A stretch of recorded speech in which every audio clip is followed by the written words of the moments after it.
Welcome to episode 1 of a new series, a new podcast I'm starting actually called The Unlock. The Unlock is a new calisthenics-focused show where I'll be bringing on a special guest each week to discuss all things calisthenics. Calisthenics is growing more and more each day. There's so much we can learn from people in the space.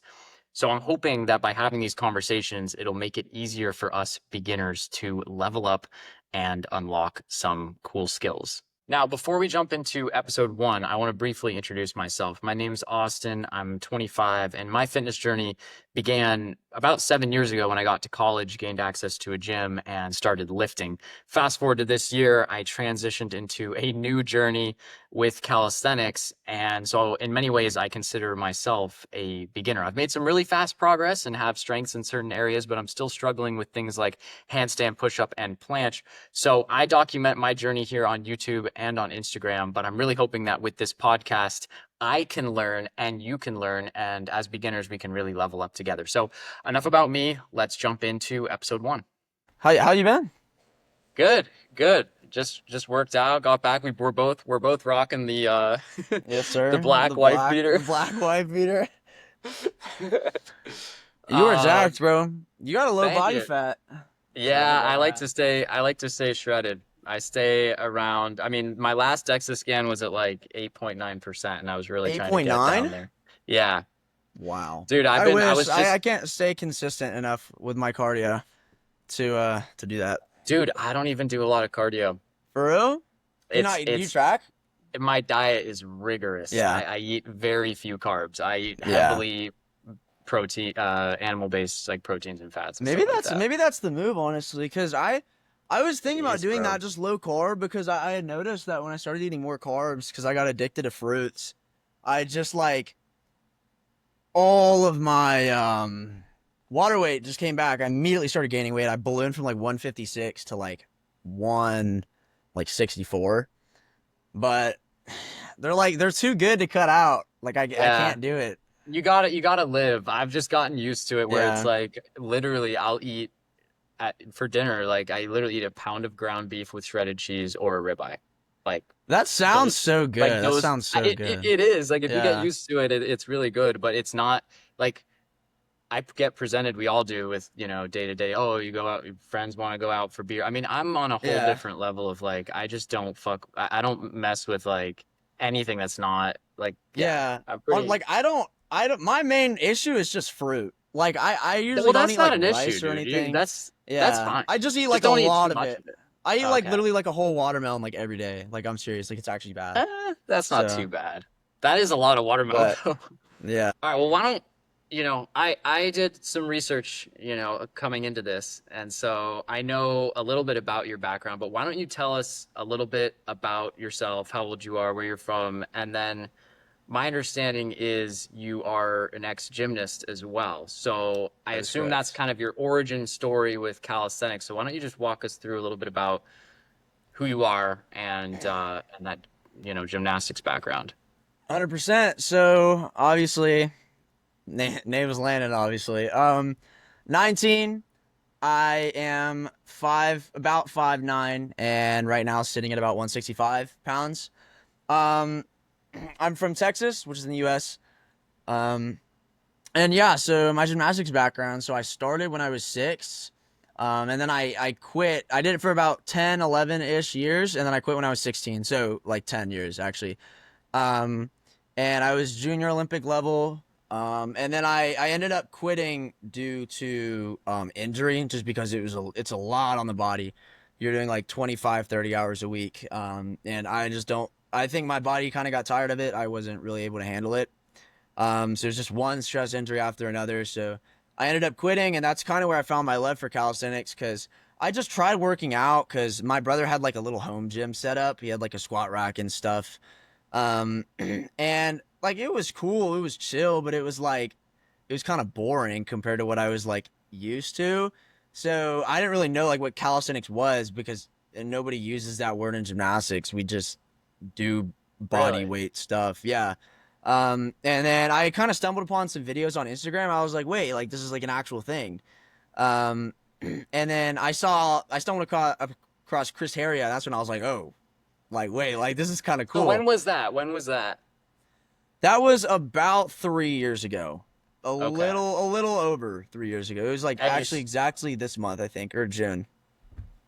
okay, so 3 years ago you found calisthenics, but prior to that you were doing gymnastics until you're about 16, and you did that for 11 years. Yeah, like 10, 11 years. I don't have an exact. I just somewhere Right. around So there. I since you didn't were count, just a but wee tot. yeah, Wow. So basically. do you feel like a decade in gymnastics, do you feel like that has kind of bubbled back up when you revisited calisthenics? Like how has that helped you or not? So I think the actually contrary to popular belief, I think for a lot of gymnasts it carries over for the strength aspect because they learn how to train, they learn how to do all this stuff. But the gym I went to, they weren't very good about like strength training and stuff. So just in the strength, like I mean, there were still people at my gym that could do like full planche and stuff and full planche on the rings, but that was more like they all did that through their own training because our coaches didn't really like know what they were doing. So I think more of the benefit to me was just seeing that like people can actually like do it and that it's like a real thing and that like I see people training for it and they do it. So I don't have that mental block of like, oh, can I do this? Oh, I don't know, because the mental game is a very important game in calisthenics, right? So I think just the complete confidence that I'm able to do something. Because like one of the guys that had full planche at my gym was like 5'11". He was like almost 6 foot and he's huge, right? And I didn't even really learn that height had an effect on that kind of stuff until I got into calisthenics. And then I remember that I was like, well, duh, like obviously I can do it. And so it's never really been like I've never had like negative thoughts about like, oh, can I do this? In terms of calisthenics. But I think in terms of the literal thing that it did have a very big impact on was my handstand stuff because I like I saw people learn it all the time. It was literally I did 100 every day. Um, and then after that, I was a Right. gymnastics coach too, so I learned how to coach it. I learned what the better progressions are for it. I learned how the mental part of how people learn it and stuff. So I think the main benefit was probably mental rather than physical, but I definitely did have some physical benefits too, for sure. Yeah.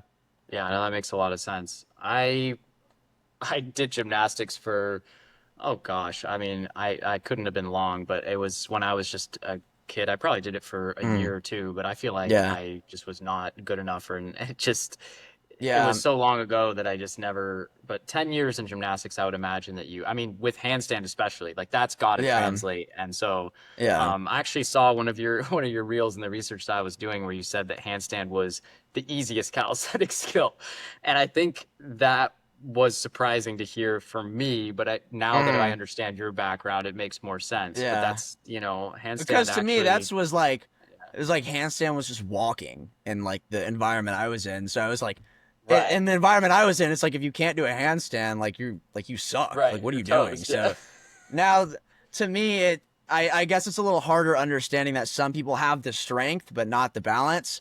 Because where I was from, it was like everybody had the balance, but not a lot of people had the strength. So it was to me, I guess that's why it's a beginner skill, and I think it's also a more beginner skill because of the it's just a foundation for all the other skills to come above it, Right. right? So yeah, Yeah. I mean, not just because it's beginner, I don't think means that it's easy to learn. I just think it means that it's a stepping stone to the harder stuff that comes after it, I think. But it all Yeah. relates to the skill itself, like handstand push up 90 degree. It has nothing to do with like muscle ups or so it's hard to Right. compare those two. I kind of just did Right. it for the video, but Yeah. yeah. I mean, I've been struggling with I just posted a quick reel that's just hitting on the point that like my pull is so much better than my push, and that's partly because Mm, yeah, I same, haven't same. actually mastered handstand, right? But what so take me into like when you started calisthenics, right, in 2022, Mm, how did you address it like as kind of maybe not a beginner is maybe not the fair term for you to say, but mm. like you I know, was decently strong, yeah. So right, you're decently strong, but you're okay. What's this calisthenics? You're watching some stuff on social media. Like, what was your first entry into calisthenics? What was your training like at that point? What skills were you mm. interested in learning first? Like, take me through the kind of beginning phase. So initially coming out of gymnastics, I was stronger than most people, but I still wasn't like I wasn't as strong as you would expect. Like I could probably only have done like 10 pull-ups and like 20 dips, maybe 30 dips and some push-ups because I was way better than that in gymnastics. But at the end of gymnastics, I sort of stopped caring. I didn't care about anything. I just like, well, I was just living my life. Which that's still really good, but it's not like calisthenics level. So I did start off with basics. I actually got Chris Harria's app, and I was doing a program called Lean Gains that he had, and it was basically just like a bro split. Is that fan in the microphone? I don't know if that's It's a little if you can bit, hear that. but it's not bad. Okay, I'll I can still hear you. turn it, I'll turn it that way. Um, but it was sort of just like a bro split, but it was all body weight stuff. And so it was like pull day. It was just a bunch of pull ups, like maybe one front lever thing. Um, and I didn't have many like skill goals at the time. I kind of just wanted to get strong. And then after that, I remember I was watching, oh, it's this one guy that Chris Heria has in his videos. Osvaldo Lugones is his name, I think. And he was like insane at the time. He had like front lever everywhere, front lever pull ups, Maltese. I was like, what is this? Like, I want to learn how to do that. Um, and I already knew what those were, but you don't see that kind of level in gymnastics usually unless it's like absolutely elite. So I was like, this is just insane. Like, I have to learn how to do this. And I had no idea how to train for skills. I literally had no idea because they didn't really emphasize that at my gym. So I think that's really where the trial and error started, was when I started learning skills, which was probably like 2.5 years ago. Um, and Okay. So so when you I started, you were really focused on strength first. mainly, yeah, and I got up to a good base. I was at like 20 pull-ups and stuff, and it all came very fast because I had the muscle memory from gymnastics. Correct. But So you weren't doing any weightlifting between when you finished gymnastics to when you started calisthenics. What was that period like? I did a little. I just used the weights I had in my garage. Like I had some like Right. dumbbells and I had a barbell and everything. I just didn't use it that much. I would only use it Okay. for like I would occasionally do bench press. I would occasionally do squats Right. and deadlifts, and then I would do some bicep curls. But most of the overwhelming majority was calisthenic stuff like pull ups, push ups. And I still remember those workouts were killers, dude. Like just weighted diamond push ups with the weight vest and everything. Like yeah, it was hard. So I mean that's basically all I did. There was just a bunch of that stuff, just a bunch of variations of basics and weighted basics Mhm. and just maxing out So basics. There's just a lot of that. when I think about like the classic kind of beginner phase in calisthenics, and this is something again that you've posted about before, and you made this claim about kind of frog pose, crow pose, and these kind of Mm, beginner skills. So yeah. why don't you just tell us like your general thoughts on some of those skills? When do they make sense? When do they not make sense? And I mean, I really think it depends on what people's goals are, right? I mean, if you want to learn Mm, those skills, then you can learn those skills. But you were making the case that those don't translate into mm. more advanced skills. So talk us through that claim. So I think what it comes down to is if if you learn how to do a frog pose and you have no idea what a handstand is, you have no clue what a handstand is, and you try to learn a frog pose, are you going to be better off when you go to learn the handstand? Yeah, you probably are because you have some idea of how to balance on your hands, right? It's just it's kind of a cool skill, right? That most people um would probably think is cool, but if we get two people and one of them says, okay, I'm going to go from nothing and then I'm going to learn frog stand and then I'm going to learn crow pose and then I'm going to learn handstand. And then we have this person that has nothing and he's like, I'm just going to do a bunch of handstand attempts and handstands against the wall and I'm just going to try and just skip to this part right here. He's going to get there way faster, I think, Yeah. because while these, I mean, it's not that they don't translate, it's just a very inefficient way of doing it. Like, I coached gymnastics. I coached with 7 other coaches. Two of my best friends are gymnastics coaches, and I also, with those friends, I also did gymnastics with them for 10 years. And my girlfriend has done gymnastics for 10 years.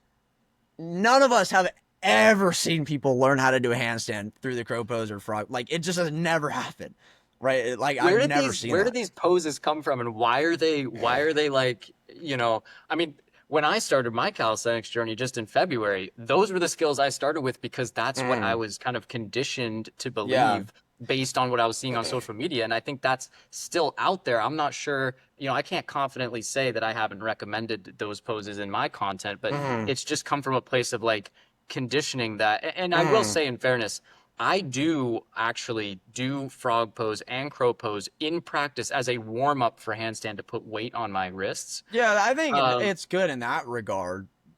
I think, yeah. And I think it's also, I think it can be good for learning handstand push up because you go frog pose and then you just do the concentric of the handstand push right. up. But just for learning handstand, I think it's useless. And so I think probably where it came from is if you tell people that that's way easier than a handstand and it can get them handstand way faster, it's going to make them feel better. And on social media, that makes people interact better with your stuff. And I think it can be useful if you have like a really like demotivated athlete that just wants to get in like an early win, like they just want to get a skill really fast so that they know that they Right. can progress. Yeah, it's Um, a confidence booster yeah, if you can I use think that. it can be, but Yeah. generally for most people, like I've seen kids. I mean, I when I was a kid, I learned. It took me 2 weeks to learn the handstand, but I was doing one for like 2 hours a day, right? And I was also a kid, so I was more I had more neuroplasticity, like I could learn faster. Mm. But I generally think the handstand shouldn't take like if you're training it every day for like a lot, I don't think it should take longer than like 3 months for most people I to think learn. speaking from experience, because I'm going through this right now, and Mm, I've, today is day what 173 of calisthenics for me, mm, and I wasn't focused on handstand every day for 173 yeah, days, and so I've been focused on it more recently. But there are a lot of little tweaks that I'm making here and mm. there to get it better and That's where better, it really, and you do learn over yeah, time. But there are so many factors at play. It's your hips, it's balance, it's strength, it's there's a and there's tons of content out there pulling you in different yeah, directions, different telling you directions. Yeah, do this, that's where do I have the this. most problem with calisthenics in general. Is everybody saying something different? Everybody is. Yeah, and so I would say handstand is one of the skills where having a in-person coach who knows handstand inside and out, like yourself, would Hmm. be super helpful to beginners. And Yeah, most beginners just don't have that. And so they're thrown out in yeah. the field and it's like figure out handstand, and it's really, really hard. So I think it's a harder skill actually from a beginner standpoint. But if Mm, you do learn it at a young age, I'm quite jealous of that experience. yeah. But I mean, maybe jumping forward to kind of today, right? Like, okay, so what maybe walk us through like what is your training like now? And given what you're doing now and what you know, what do you recommend to beginners to get started? So those are kind of two different questions, Mm. but maybe start with kind of where you're at now, what skills you focused on, and how are you training to get there? So the skills I'm focused on right now are full planche, getting 3 consecutive front lever pull-ups, 5 second front lever touch hold, and then getting a completely consistent one arm candlestick handstand, which is feet together like hand Right. here, which is way harder than doing it up here. Okay. Um, and so my current training protocol, I just changed it like 2 weeks ago because I'm kind of experimenting with it. And it has some resemblance to Viktor Kamenov's sort of way of training. And it's basically what I'm doing is I always go off of feel. So I am not a strong believer in scheduling like your workouts. Like, okay, I'm gonna do plan Sunday, front lever Monday, blah Tuesday, Wednesday, whatever. Because I think your body's not on the same timeline as your brain, and if you feel good on Tuesday on plans, but you're supposed to train front lever, then you're leaving so many gains on the table. But I don't think a lot of beginners have that sort of body awareness yet to be able to like tell what they can train on that day. So I decide what I'm going to train based off of how I feel that day and based off of how I feel regarding that specific movement. If I feel terrible, I'll usually do like a form workout. So it's much shorter holds. I'm just focusing on perfect form. It's like a bunch of attempts. But I just stop the hold when my form breaks down. So it's not very intense on the nervous system because I'm not doing max holds. It's usually like 3 seconds.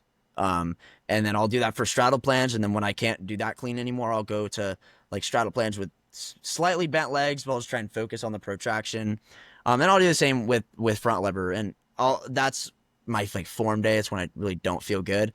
And then the days where I do feel good, I kind of just go ham. So I'll start off with a bunch of attempts. I'll sort of go down like a ladder of like, okay, you try, if you feel good enough to do full planche, then you'll try full planche. And then you'll go to like half lay and you'll go straddle and then froggy and then advanced duck. I'll usually do like 4 levels and I'll try to do like 3 attempts for like each one.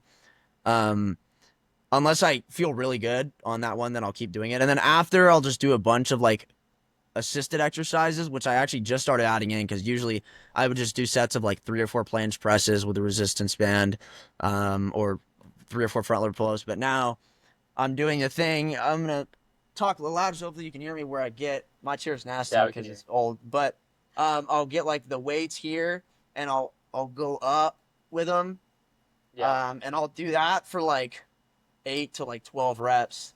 And then I'll also do the one where I'm lying on the bench and I'm holding the weight up here, and doing this one. That one's really good. And then I'll do ones with the resistance bands behind me.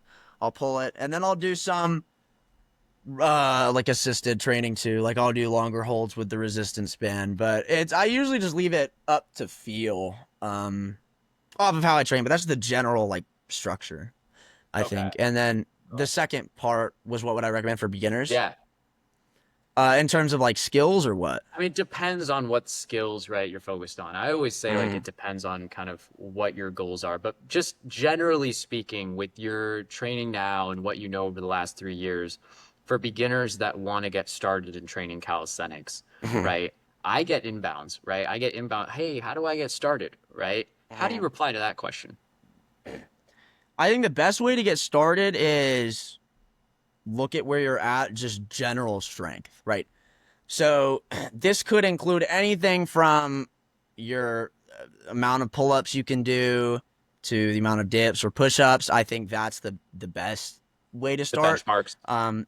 Or you could just go off of like, for example, a gym bro that wants to get into calisthenics who has 250 bench, who has 180 lat pull down for 8. Like he's probably going to progress pretty fast. If you just started doing bodyweight movements. So I think get a general assessment of where you're at strength-wise. Improve that if it's not good enough. I think the sort of entry level should be, for before you train skills, should be around 15 pull-ups. I think 20 to 25 dips, and then like 30 to 35 push-ups. Or I think if you can do around that area, I think you're good to start skills. So you had made a reel that, I'll be honest, I was at the gym and I looked at my phone and it popped up and you go, stop training weighted calisthenics. Yeah. I was like, no, he didn't. And so I made a response to that. Yeah. Where I made basically just a cheeky joke saying, you know, you can't have it both ways. I either unlocked front lever in 26 days and weighted calisthenics had nothing to do with it, or I didn't unlock it in 26 days, but the reason is because I built up all this strength because of weighted calisthenics, which really helped. Yeah. And I have made, and I still tell people that I think weighted calisthenics is really helpful to build the strength that you were just talking about in that baseline. So maybe clarify what you said, because I think by the end of that reel, you actually are saying that you do think that weighted calisthenics can help build strength. So just parse out those thoughts for us. So the first part, that was just like rage. It was just like a hook to get people to like watch the actual video. I think, I do think that if you want to get skills, I don't think that weighted calisthenics is necessary at all. I don't think it's necessary. That's fair. Now, can you do it and make a ton of progress using it? Yes, I think you can. But I think where most people go wrong is they hear that weighted calisthenics can help, and then they want to get planche, but instead of doing planche and, assisted planche holds or planche presses with resistance band or anything super specific to the planche movement, they just go, okay, well, my workout's going to be weighted dips, and then I'm going to do weighted handstand push-ups, and then I'm going to do weighted push-ups. Like, that's not going to get you a planche. It's just not going to. Now, for front lever, it's a little different story because that's way easier than a planche.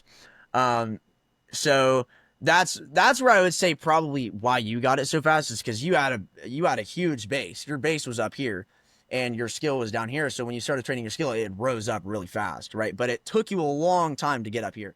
Whereas I think for most beginners, their base is down here, and their skill is also down here.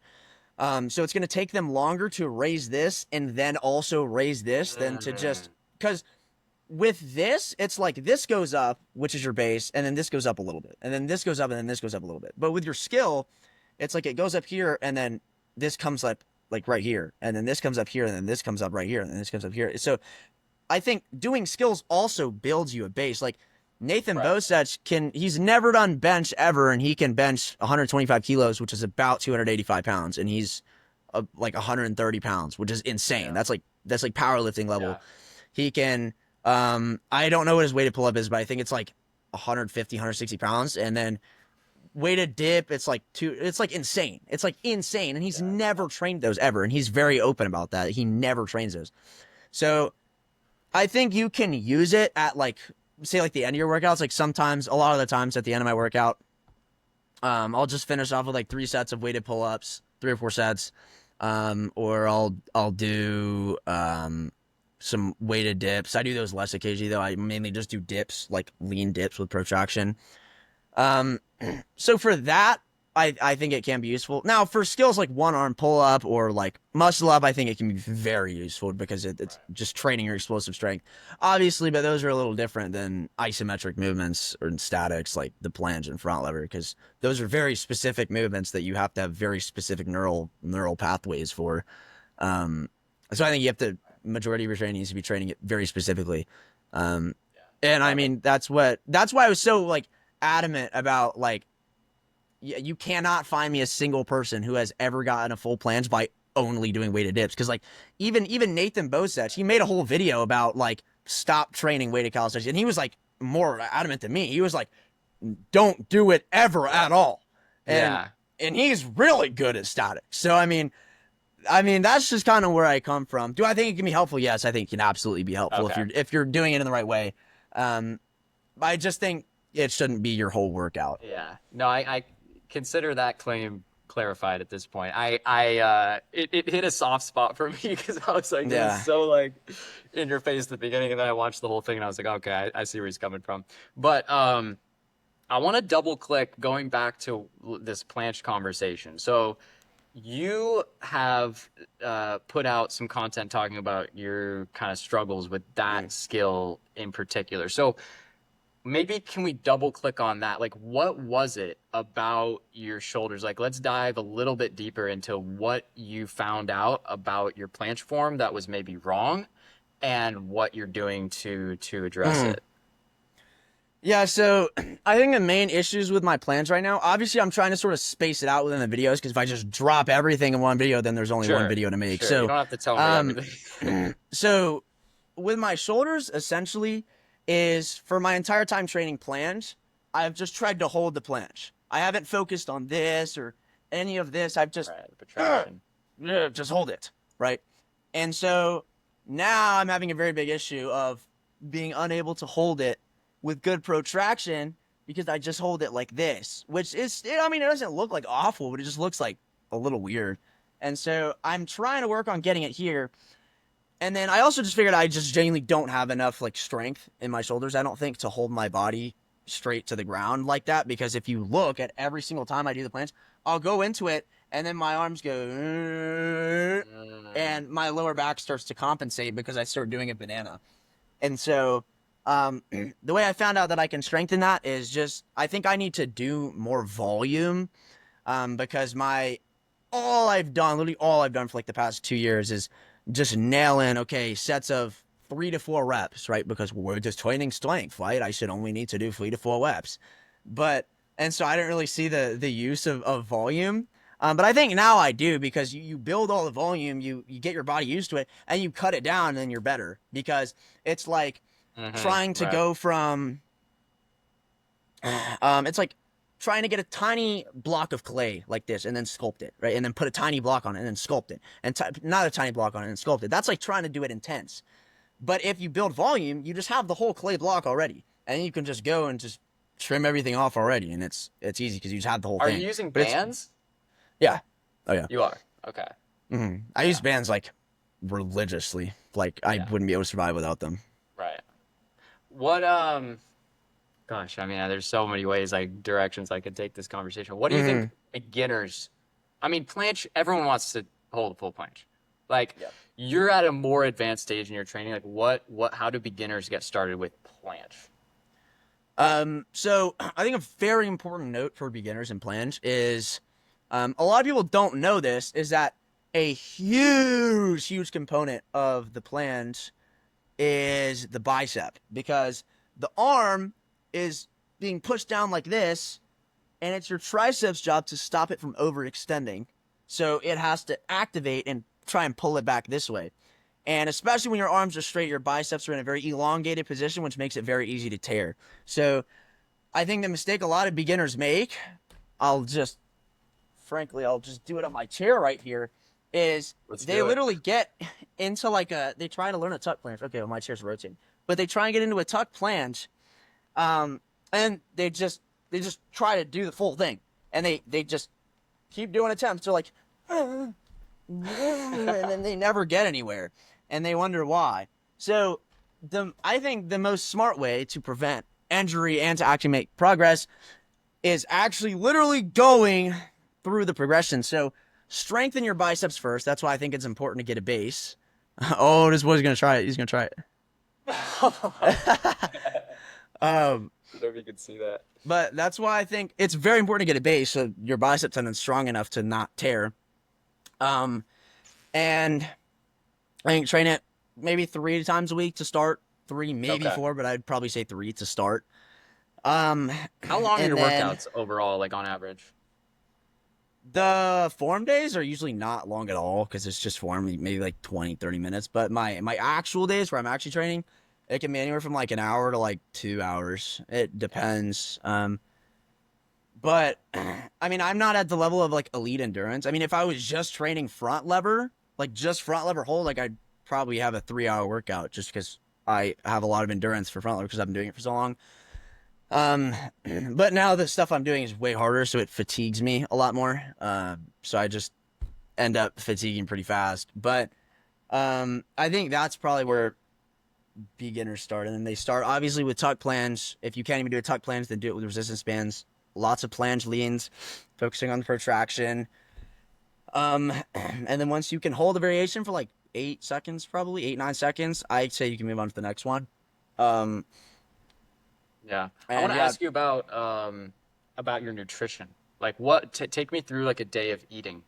And I've been asked a couple times, what do you recommend for a calisthenics diet? Which I think that's kind of a silly thing to say. I'm not sure something like that really exists. Like, but still, I'm curious to hear what you do to optimize. I don't know if your physique. So for me, I do calisthenics, but like one of the reasons I feel so strongly about weighted calisthenics is that, and still weightlifting. I still do weightlifting as well. And so for me, I'm still focused, I'll never sacrifice the physique aspect, at least not for the foreseeable future. And that's something I do care about.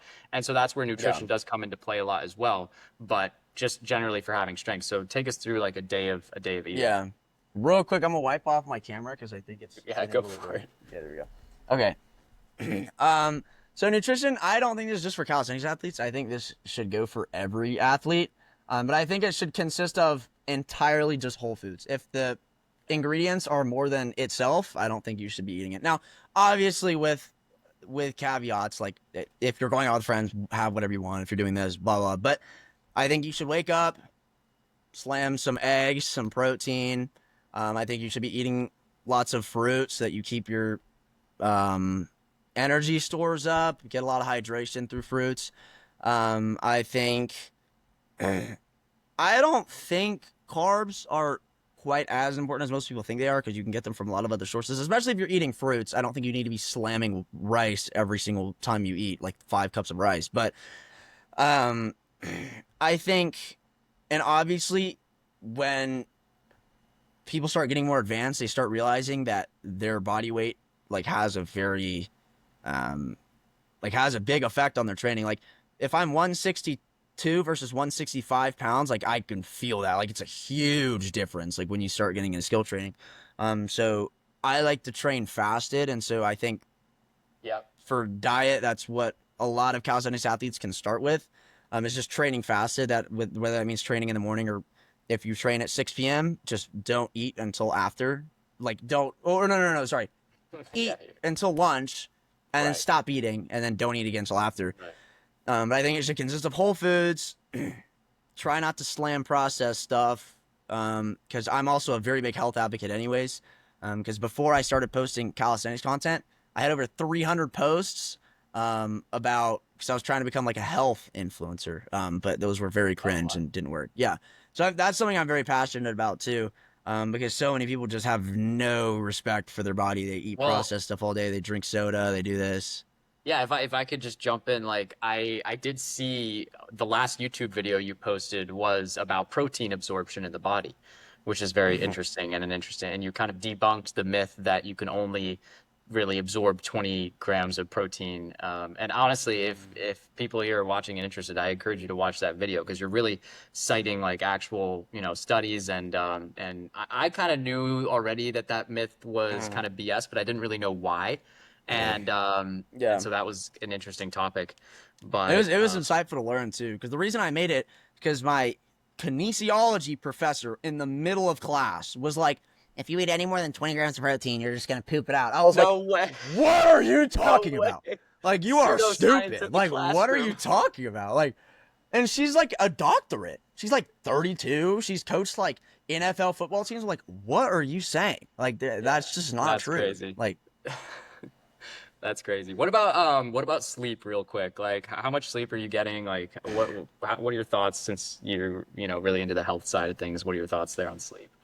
Um, I think this goes for all calisthenics athletes, but this is what I do. I get at least like 8 hours of sleep every night because people severely underestimate the impact that poor sleep can have on your just progress in general because you don't build muscle like in the gym. That's just where you destroy the muscle. You actually Right. build a muscle back in recovery. And so if you're not sleeping enough, that means you're not going to be recovered enough for your next session. It's going to take you way longer to recover.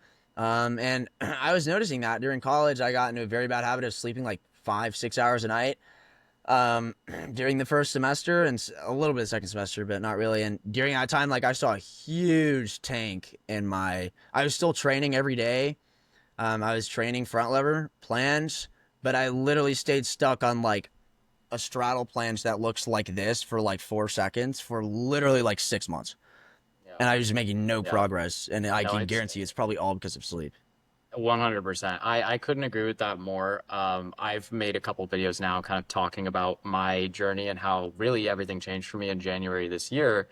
And my sleep drastically improved. And that I really attribute that change to a lot of the improvement Mm-hmm. in my progress. And so I was, in weightlifting for 7 years, and a part of my lifestyle was like, on Saturday you'd lift, but what did you do on Friday night, right? And what time did you get up? And were you hungover Saturday morning? I mean, a lot of times I was. And so then I had a suboptimal Mm-hmm. lift on what should be my best lifting day on Saturday. So that kind of lifestyle is like really important when you're considering your Yep. training. And it's just a matter of what your priorities are. But all right, Absolutely. I encourage everybody, before we move on quickly, to read a book yeah, called Why We Sleep by Matthew Walker. It's very insightful. What happens when you don't sleep? The effects that good sleep has on you. I mean, like we evolved to sleep for a reason. Like we're the only people that no, we're the only thing that like purposefully sleep deprives ourselves. Like animals don't do that, and that's why animals are fierce and they kill other animals. But half of us in the U.S., I don't know.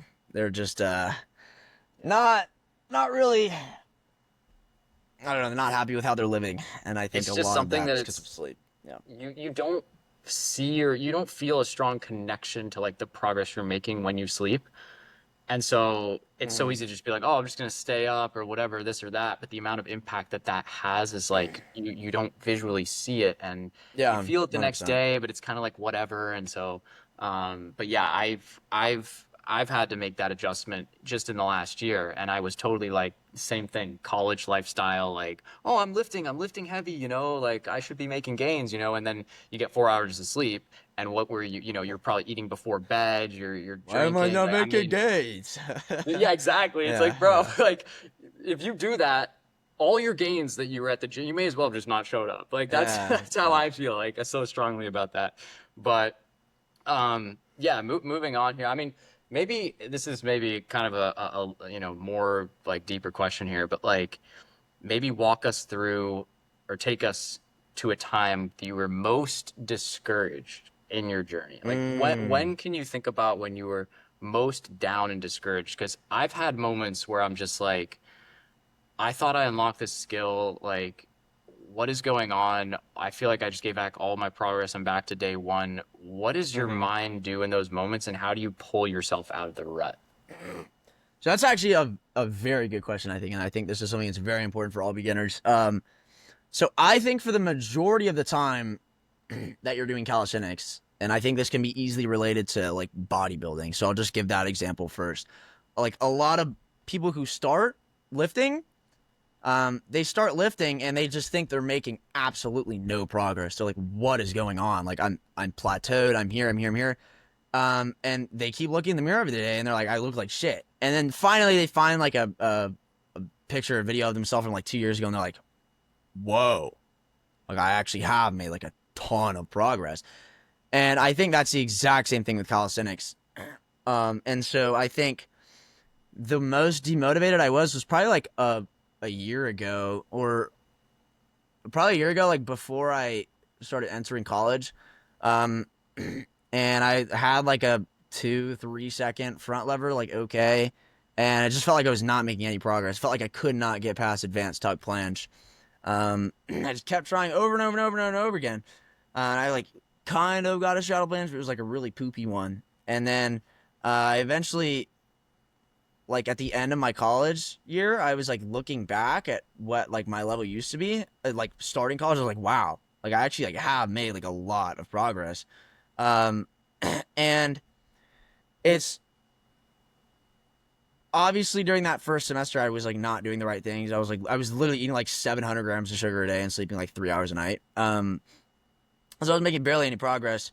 Um, but then I started to realize that when you think you're not making progress, you usually are. And so that's kind of when I started tracking it more. Like I started recording like almost all of my sets, at least all of my like beginner ones, because those are like the best ones, the ones that you actually compare. I started recording all those, and then I would literally start looking like 2 weeks back, and I'd be like, wait, like I added like an extra second to my hold. Like that's still like good progress for 2 weeks.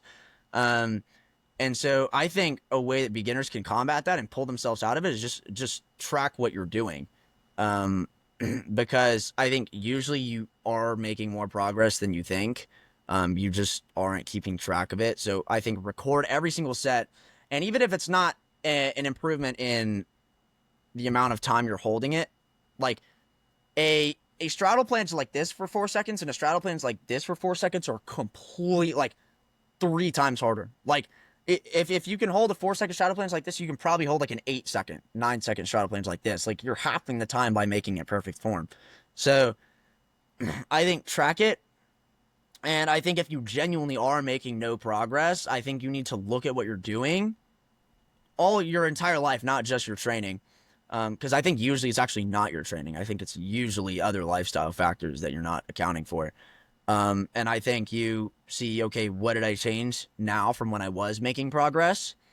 And then eliminate that thing, and then you should start making progress again. And when I finally started sleeping better and I finally started to get a better handle on my training, my progress skyrocketed. So from end of 2023 to the end of college, or no, sorry, the end of my first semester of college.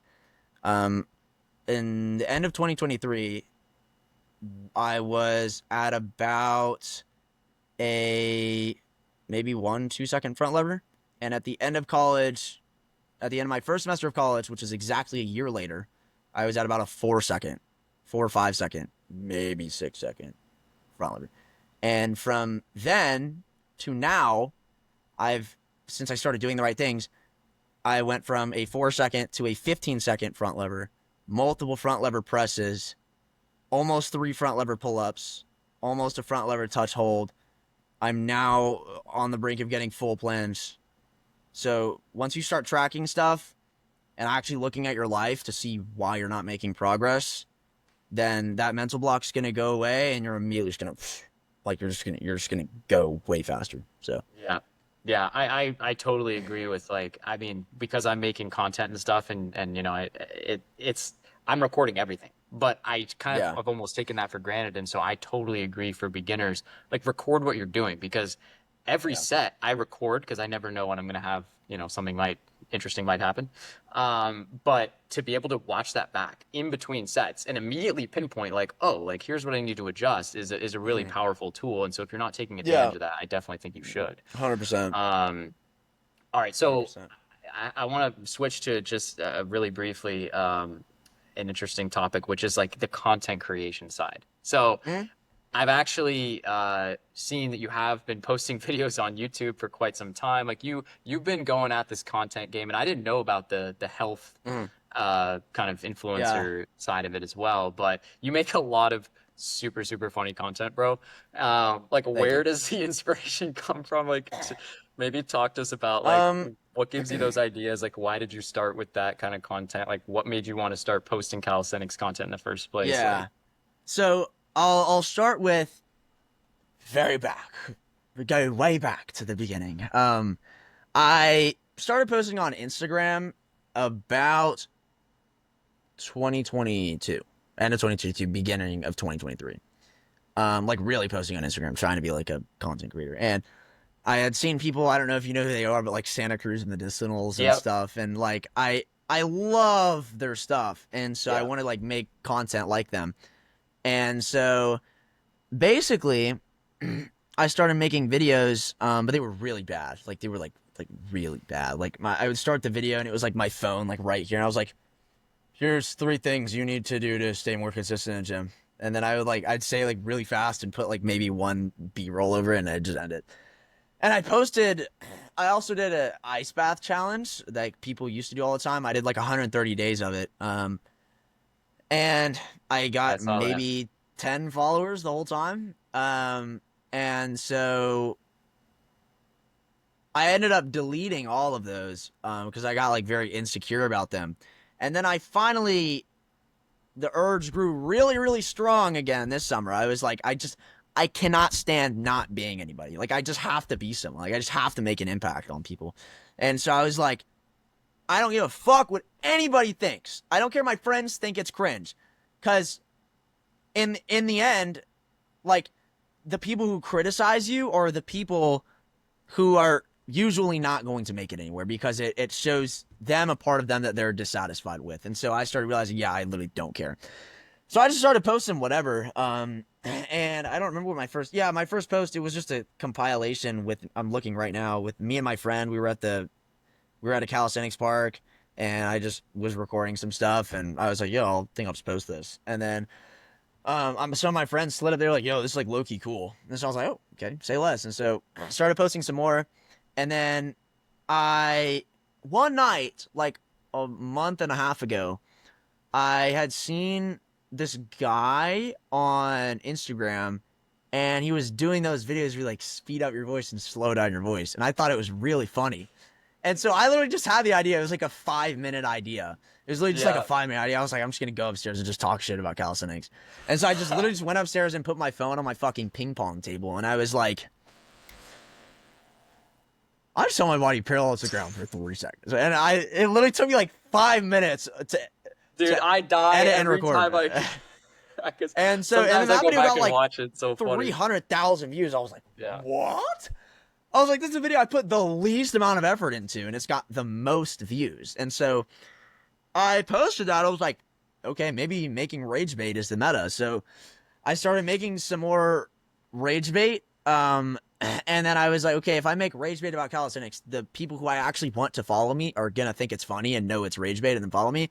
And the people who I don't want to follow me are just gonna get mad and be wimpy about it and then not follow me anyways, which is cool because that's what I wanted. So I was like, yeah, I'll just start making funny calisthenics. I started doing that. And then I started trying to incorporate a lot more value into my posts, like actually help people with calisthenics and just the gym in general, getting more disciplined, which I'm going to start trying to branch off into more because my general goal is to help people. And I'm still going to make funny videos, but it'll probably be like 25% of the content that I'm making. And so, yeah, I mean, I hope to be really big someday because I really want to make an impact. I hope people are gonna watch back on this podcast and be like, damn, like that's my boy. But I mean, it's been going really well so far. I've gained almost 5,000 in a little over a month. And Yeah, it's super impressive. Hopefully it's only up from here. So Yeah, I'm sure it will be, bro. I mean, you're killing it with the content, and yeah, thank you, my brother. quick follow-up to that was gonna be like, where do you just maybe double click a little bit more into where you see the content going? So you just hinted at it with Mhm. maybe like drawing back a little bit on the funny stuff, but and trying to add like more value. But where do you Yeah. see kind of you going with your like? Because honestly, a lot of your stuff is super creative and it's really well done, Mhm. well edited, and you do deliver a lot of value through your content. So where Mhm. do you see that kind of going in the future?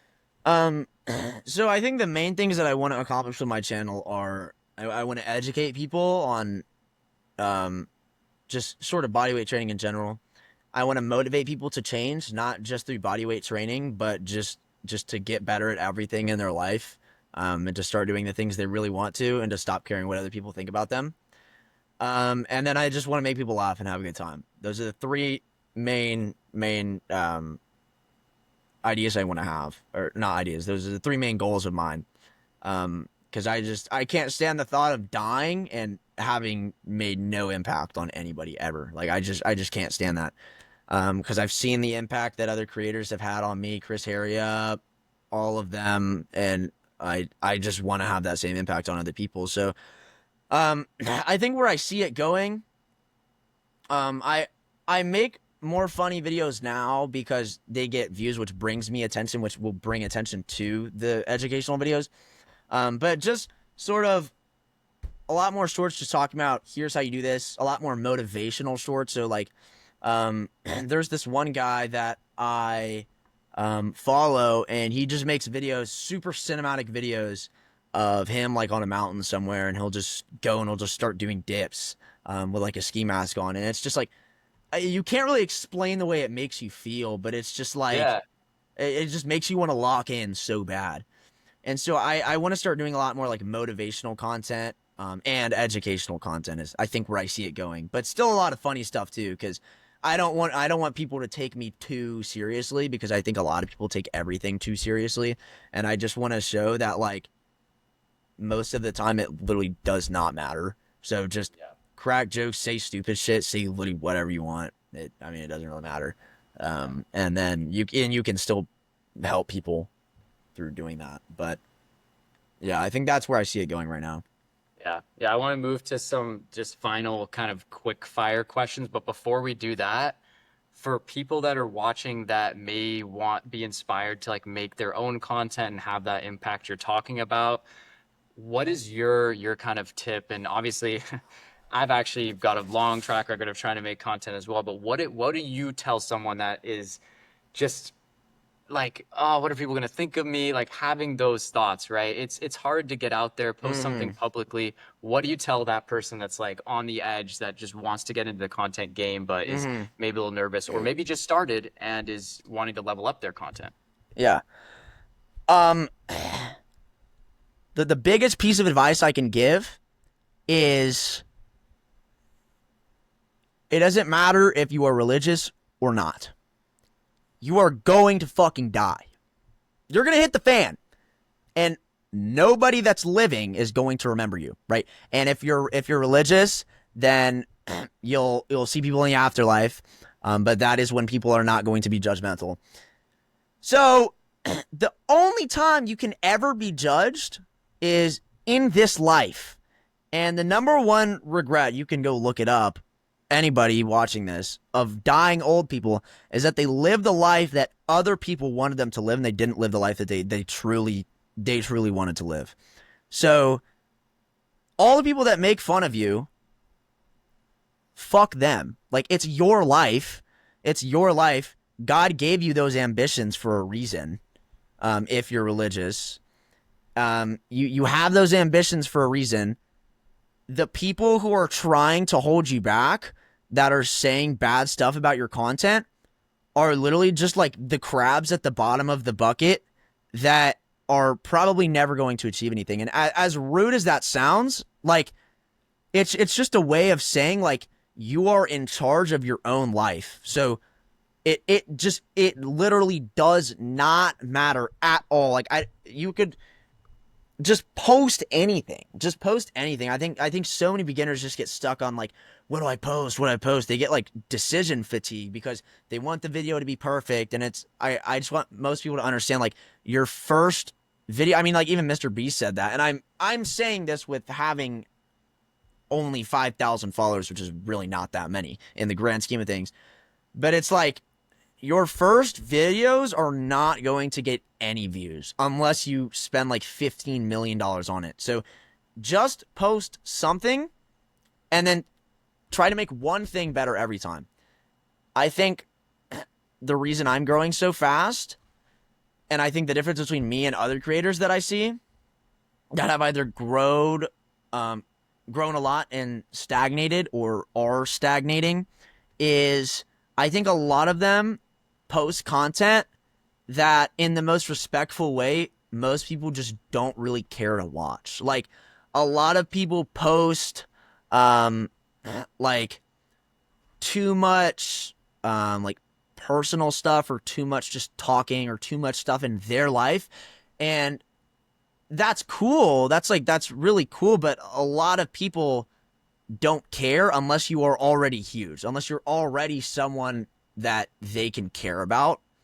So people want to listen to Mr. Beast because he's built an amazing life. People want to know how he did it. People want to know what he's doing to continue. People don't usually want to listen to people unless they are very big, or listen to people's personal lives unless they're very big, or unless they can show that their personal life somehow has a lot of value to that person's life, which in most cases it doesn't, I think. So that's why I don't really post much stuff like, hey, here's my progress. I'll occasionally post like sort of a compilation of me doing like some cool calisthenics shit or something, because I think that A, that can be motivational, and B, that can give me sort of like, what's the word called? It starts with a C, but Confidence. well, confidence, but give me, like, it makes me look like credibility. Like, it makes me look like I know what I'm doing, right? And so I post that, but it's not the main focus of my content, because even if I'm posting funny, stupid content and I do a handstand push-up in it, that's, people are still gonna see that I know what I'm talking about. And so I think if most content creators would find a way to, I think, provide more value to the person who's watching, whether that be through entertainment or through actual value that they can use to change their lives, or motivation, or just something that provides some kind of value to the viewer, I think they would find that they would be a lot more successful in what they're doing. And I think that, I mean, it sounds weird as a glowing content creator, but like, as for real, bro. I think I am genuinely growing, and Bro, you're I growing really like hope a to weed. get to, like, I really hope to get to like above 100K at some point. You But yeah, I think just make people laugh, show people that you care about them, because the harsh reality, I think, of this world is that nobody cares about you. Literally nobody cares about you unless them caring about you is gonna make their life better. And so I think show people that you truly care about them through the content that you post, and people are not going to stop watching you. People are not like, which is why I'm going to start making long form YouTube content, just talking about everything, just being completely transparent. Because the more real you are, the more you show people you're an actual person, the more you show people that you truly care about who they are and how you can help them. I think you're just gonna grow like Yeah. weed, as you said. I would say, I mean, that, what you just said, long form content opening up, I mean, that is being personal and that is personal content. And so I feel Mm, like on one side, is it as engaging? Are you going to go viral with those videos? Maybe mm, not. But with the people that are coming back to you and actually care about your story, those kind of mm. videos can be super, super successful Yeah, because people want to know more about you and they can really relate to exactly. your story. And that's really good to, foster that really deeper engagement. Yeah, And so, even especially if through you're a YouTube. beginner getting started with content or getting started with calisthenics or getting started with anything, you don't need to be an expert to post about a subject because being a beginner and posting your experiences, people can see that, relate to it, connect with it, and Exactly. feel like, they're in it with you. So that's what I would say about that. But let's Mm. hammer out some quick fire questions before we wrap Let's this do up it. here. So I've got some just yeah, quick questions. What kind of music do you listen to when you train? Do you listen to music? I do. So I pretty much only listen to music when I train. And I listen to mostly like electronic stuff. I think like a lot of like hard wave, like synth stuff. And then I listen to a lot of metal, like heavy like screamo stuff. Me too. Um I would like to listen to more rap, but I just can't seem to find as many good ones. Um and then it's gonna sound so cringe, but like unironically, like funk is like it low key is Yeah. kind of good. So I low key do listen to it a little bit, but So funny. um I do too. If I yeah. really want to hammer a move, like, and it's, if I'm shooting a video in a cool spot and I want to like really do a move like the best possible, I'll listen to the, like, what is it, Matushka Ultra Funk. Like, I don't, I know that exactly. I use that in one of my yeah. videos. Uh, what's your guilty pleasure in your diet? Like, what's the one thing that like you see and you're like, oh, I probably shouldn't eat that, but like, dang. So diet, I think so with a little bit of a backstory, diet was where I've struggled the most my entire life on anything ever. Just diet. Like I have like actually like diagnosed like really bad ADHD, so I'm very impulsive. I'm super prone to addiction, especially to sugar, and sugar is where I went wrong. And in college, I got so addicted to sugar. Like I was literally every single day I would get like 2 milkshakes. I get sodas, bottles of regular sodas, not even diet. I get bags of candy every night, like literally like 600-700 grams of sugar like every single day consistently. And I got so tired of it because I was just destroying my body. Like I would literally just spend nights in my room like hating myself, like what am I doing to myself? And so that has been the one thing that I've just been so adamant about just absolutely destroying and never having it come back ever. And so I think I've gotten such a good handle on that because I've just been so tired of not having any control of it that I just don't think I have any good, like someone can shove an entire cake, 10 donuts in my face and I'll just be like, I don't really care. Like I don't really want it. But I do have a free like a sugar sort of day like baked into my schedule. So every Saturday, I'll go to a little like gluten-free bake shop because I'm gluten-free with my friend. We'll just get like a small little cookie or something every Saturday, or like a small piece of tiny cake, just so that I Treat can, yourself same.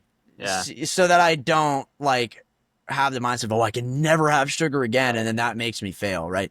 Right. Um, Totally. but if you would consider that my guilty pleasure, which I might, but if I'm not really that impulsive anymore in terms of like eating That's um, good. stuff, but What? actually, guilty pleasure is probably Chipotle. Actually, Is that a guilty? Okay, so I mean, I try not to I don't want eat to digress, seed but oils, okay, so you're on that so train. Yeah, so that's where it is for yeah, me. I don't yeah, think they're yeah. the No, I worst thing tend to ever, but I agree. try not to eat them. No, I tend to agree. Yeah, I've seen kind of stuff on either side of that debate, but yeah, if you could have one calisthenics skill for the rest of your life, what would it be? Only one. My gosh. The fact that you're not jumping to say planche right now is interesting to me. I think I know the two maybe you're deciding in between.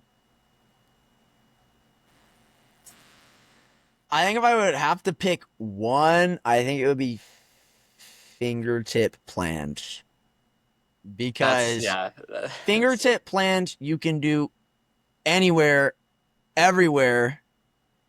If you have fingertip planche, you can definitely do a real planche, probably supinated too. So you can do it on bars. It's just you can do it yeah. everywhere, and it's I like see it's so Ilias cool. posts like pop up like just it's like dude like Yeah. Yeah. no that's a respectable pick. Um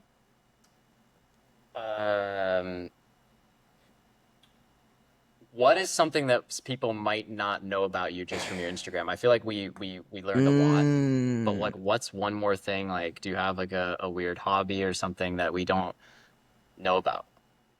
Um, for a while, I was actually into a lot of other sports.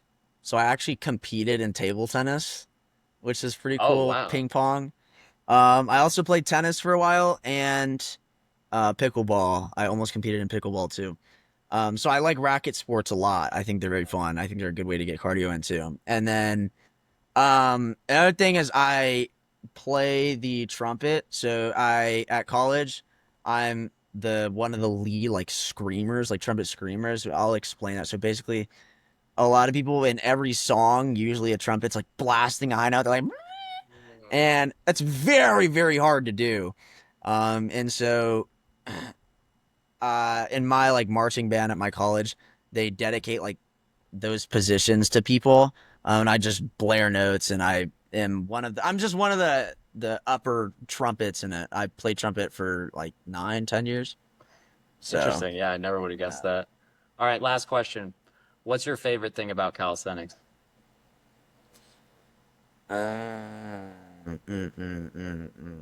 it really, really, really teaches you to be patient. I think you can't fast track it. If you want to, you have to educate yourself. You have to do the right things. It's just not something you can fast track, and so it actually teaches you that getting valuable stuff and learning skills, not like calisthenic skills, but just like learning skills in general, takes a lot of time and effort. And I think it almost helps you realize how hard some of those can be because with calisthenics, especially for a lot of people, like that road is enjoyable, right? It's like fun to learn those skills. With a lot of other things, it's not. So I think it teaches you the patience part very well and helps you realize like, wow, like this a lot of this other stuff is very stuff takes time, and I have to actually put in a lot of effort. It teaches you how to put effort into doing what you want to do. I think. Yeah, that's a great answer. Um, all right, man. That rounds it out. And really appreciate you joining the show here. Episode 1. How does that feel? Goated. I Goated. could I'm the see episode OG. 1. I'm the OG. We're about to see this podcast up on the top 10. Yeah, let's go. I'm Yeah, gonna you be the guys got to OG. smash the like button, subscribe to the channel. Let's get this podcast rolling. I just thought, there's nothing really out there about, for beginners that are interested in calisthenics to learn from people Mm-hmm. that are, I mean, I'm a beginner in many ways and I'm doing this to learn from people like you. And I just think that this kind Mm-hmm. of content can really be valuable. So, thanks for being part of episode 1, man. 100%, brother. All right. See you, man. See you, bro. Nice talking to you.